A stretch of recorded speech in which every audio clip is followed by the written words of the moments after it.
So, ito yung sinasabi na to lovers point. Itong batong to, dito sa baba. Ito yung to lovers point. Pag tingnan mo yung dagat, mukha ng tao, ng lalaki. Yan, di ba?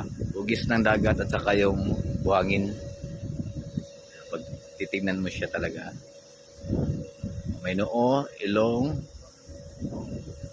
bibig, at saka yung baba niya.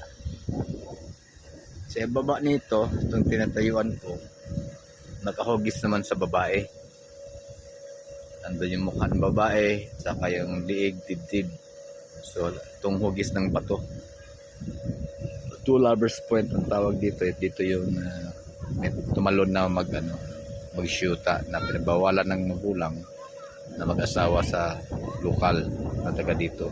Gusto ng magulang nila na mapangasawa, magiging asawa ng babae yung chief ng Spanish, yung captain. Sila yung pinakamayaman at powerful dito unang panahon ng mga Chamorro. So ito nga pala yung isa sa mga beauty spots dito sa Guam. Yan. Aakyat tayo dyan mamaya. Tingnan mo yung ilong. Bunganga. Pag bibidyohan mo siya yun. Hugis ng ilong.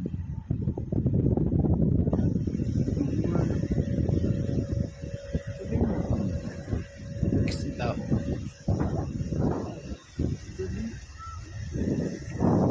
So maraming turista.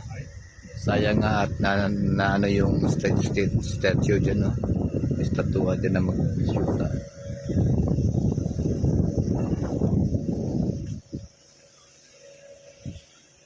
Yung lalim para kang higupin.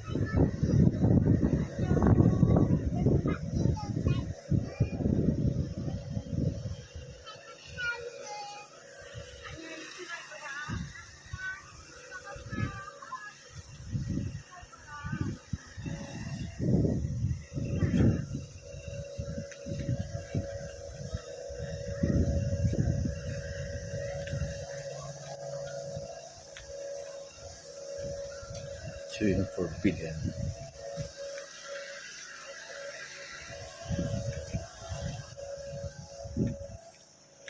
Need somebody love.